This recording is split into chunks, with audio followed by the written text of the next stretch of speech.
Um, uh, well, this is not really something I'm used to doing, which is recording videos about what I do on my computer. But hopefully, I can show you guys how to handle the basics of making mechs.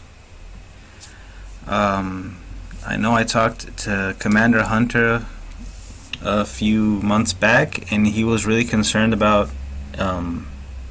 learning how to do all this stuff. And I've been asked a ton about making mechs. I really don't have the time to do it, but since I'm taking a break from making mechs altogether, I thought, why not? So sorry for the low energy. Real life stuff going right now, but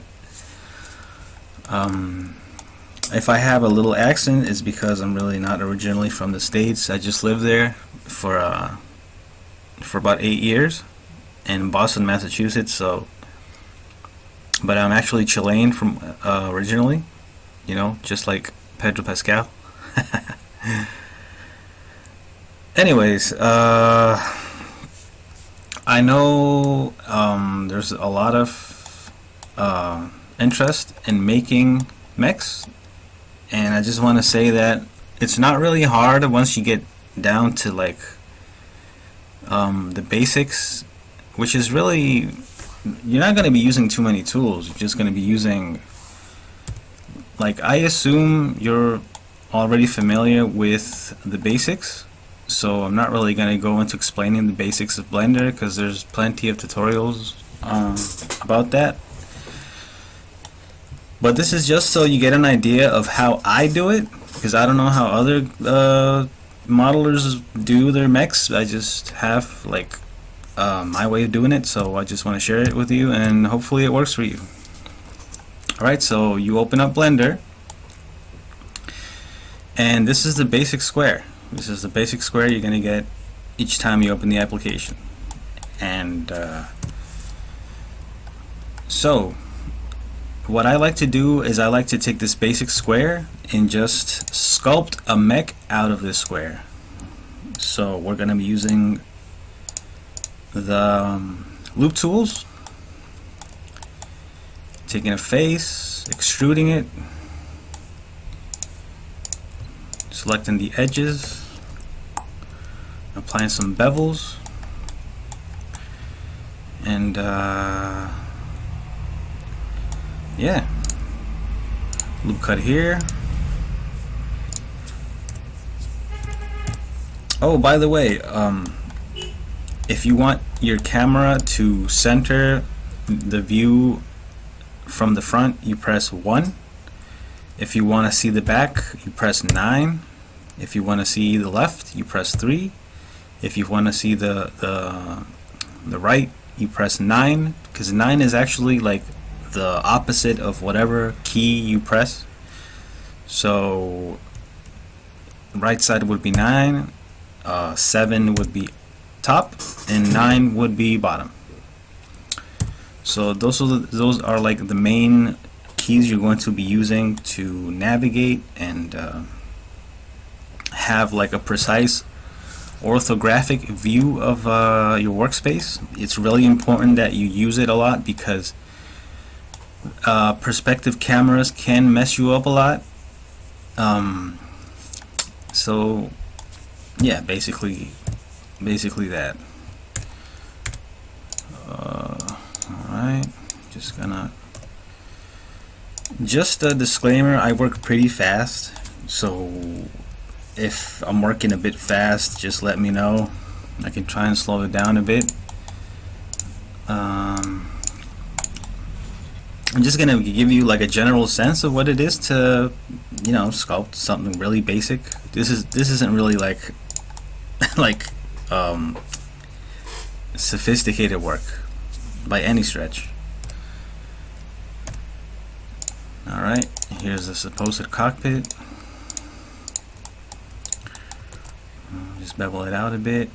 If you use the mouse wheel, you can have more pulleys in the bevel. It makes it a little smoother. There you go.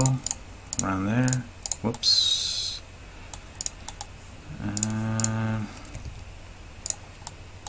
You use E and S to extrude. And select the edges. Bevel them out. There you go.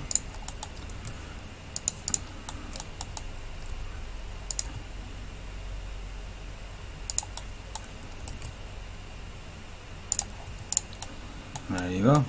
This is, I don't really want to say this is a cockpit, but it's supposed to be a cockpit.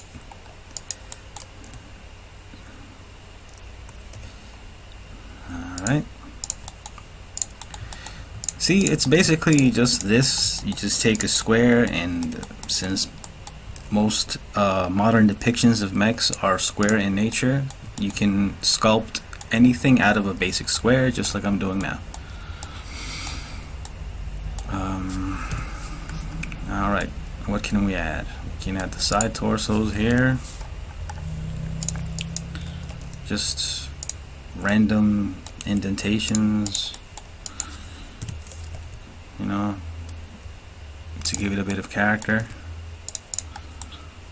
There you go. Backside. Backside, we can project a little bit. Just like this.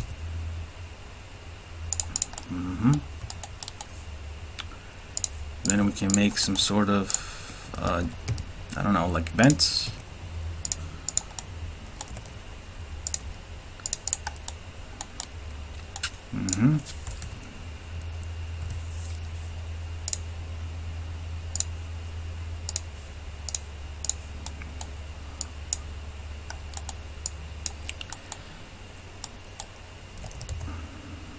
Same like this. Well, that's not gonna work. Just take this one, extrude it inwards. Alright.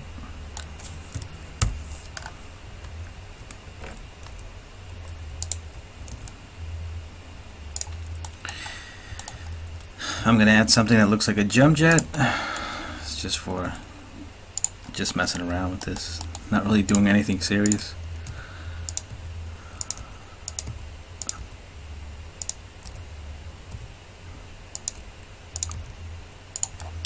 There we go.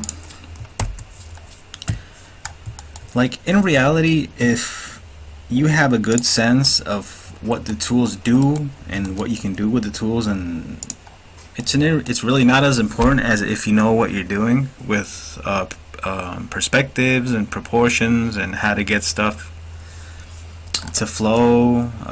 If you can project whatever you're thinking inside your head, if you can project that into a 3D image, that's like, I'd say, like 90% of making something out of making something in Blender. Because I mean, anyone can learn how to use tools, but it's really important that it's just like people that use hammers. Like, it's really important that you know how to wield that hammer properly and not just swing wildly at anything. So I don't know if that makes sense.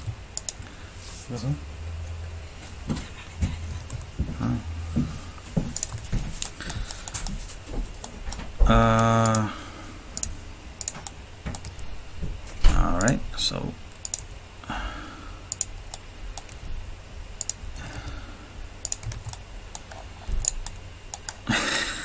looks fucking terrible, but just to give you an idea of what it is, that looks so bad that I'm not gonna do it.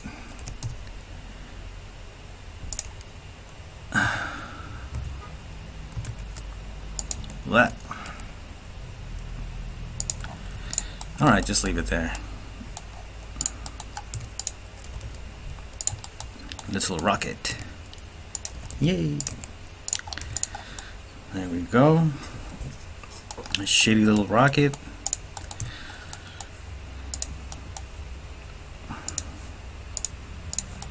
Now lift these up a bit. It's really important, like in when it comes to 3D printing, that you can have the general shape down, but it's not going to really print very well if you don't have a bunch of details like these indentations here really marked out, because it's going to look dull when you print it. It's going to look like the details are washed out, so that's really important to have in mind.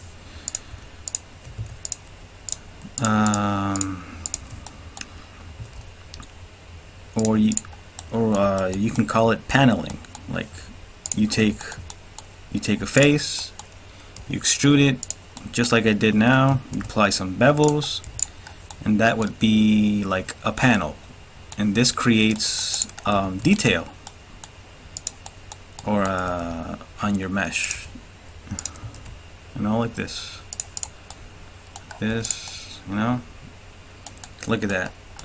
This used to be a basic square, and now we have something that roughly resembles a mech.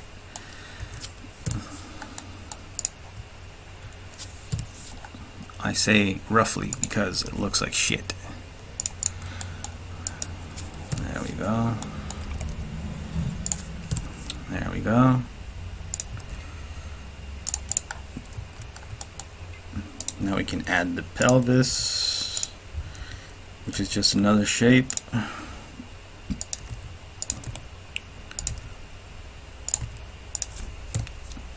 You gotta look at it from the side view to see if it looks good.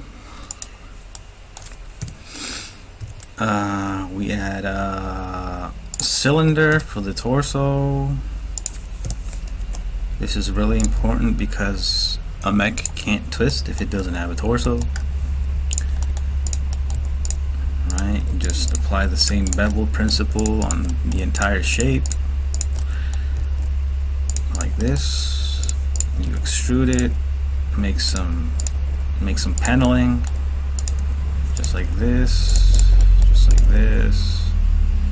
You know, right here we can make like a neat little vent. I like to bevel the edges on these holes, these indentations. There we go. There's two ways you can make like vents. One is to use loop tools. It has the disadvantage that it makes lines, but it will make a line that will encircle the entire shape, which is not really something you want, because more lines, more vertices means you're gonna have a harder time editing it in case you fuck it up. So what I like to do for stuff like vents in specific is to create a separate shape like this. You can rotate it like this. Scale it. Make sure to scale it a little bit like this.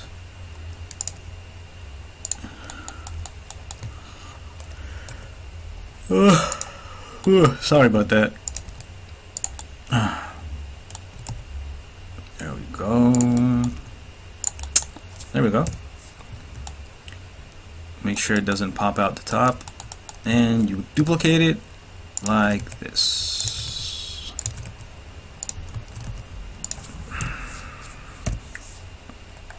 And there you go.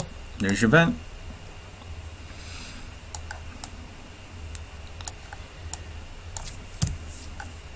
Now, if you want, we can add some joints. Duplicate it, rotate it, scale it like this, like this. You know what? It's just basically that. It's three tools. It's loop tools, loop cut. It's the knife that we're gonna be looking at now.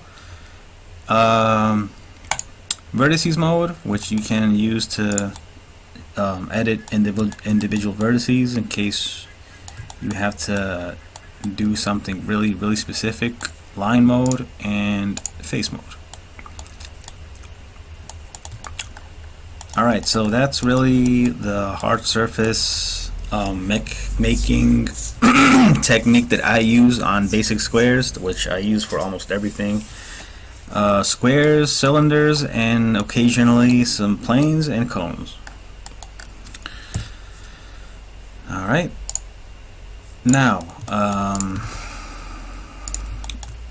this is another way you can make a mech. This one is a little bit harder because I mainly use it when the shape of the mech is a bit strange. Like the Annihilator I was working on recently was like very anime, and it had a lot of round shapes and some weird stuff going on, so I had to really use the image as reference and start sort of carving out the details. Well, it's better if I show you because I can't really explain it. So we're going to add an image as a reference. We're going to find the Annihilator, which is right here. But you know what? No, we're going to do something a little bit easier because I keep getting PTSD thinking about this stupid mech. So 3D, keychains,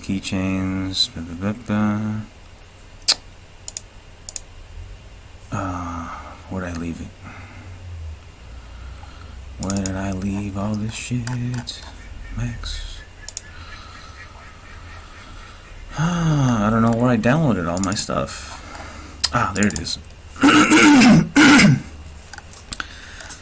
So you can tell that the wolf is a bit of a complex shape in that it has a lot of round edges and sorry about that. So like for this one specifically is using the knife tool is a perfect. Oh, come on, what the hell. There we go. Oh Jesus, it's not fucking working. There we go. What was I saying? Oh yeah, we're gonna use the plane. We're gonna use X-ray mode right here. This is X-ray. We're gonna go into edit mode and we're gonna use a knife, and we're gonna start like sort of carving out the plane with the actual wolf. So do it like this, like this, like this.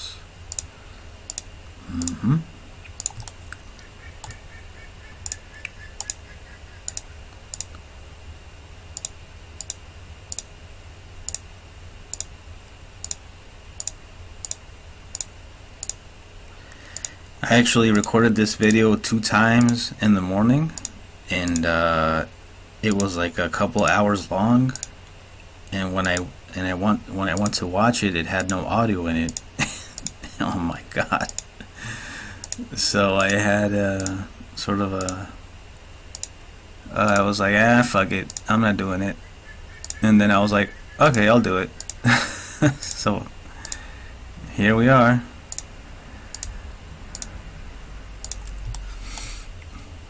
Alright, so we're gonna carve out this entire head from the plane, and then we can discard anything that's not going to be used. And it doesn't have to be perfect the first time around, because any vertices that you get wrong or that are just kind of not where you want them to be, we can edit those later, so it's not a problem.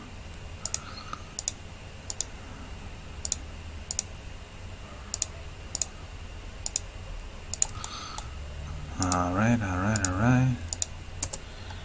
You join it up, you press spacebar, and you get out of X-ray mode. You select any faces that we're not going to be using anymore. X to delete faces. Alright, so here's the shape of the wolf. You can tell it's flat because it's a plane. So what we're going to do is basically first we're gonna mark some details.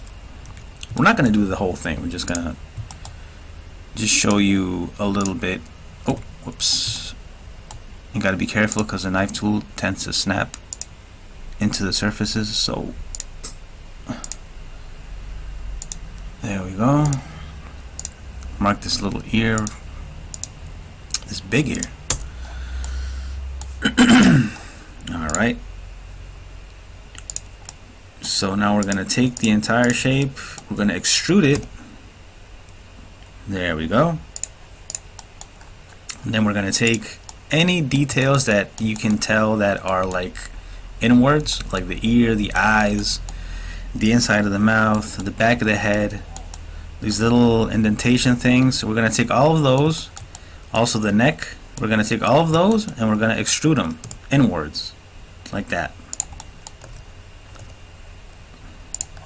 just like this. You're going to do it for the whole shape, you know. And this is the exact same technique that I used to create the Annihilator. So when you're done doing this, you get something like this. This is the final product, or the final version of the keychain. You can tell the eyes haven't beveled out, the indentation marks. You can see there's a clear difference in the layer height of the neck, and the tongue, the teeth, and the back of the mouth. The stars have their own extrusion as well. And yeah, that's pretty much it. And if you want to color it, you can apply some vertex colors to it for presentation. So you know, people will look at it and they're like, oh, cool colors. And here is the Annihilator that I'm going to show you as well.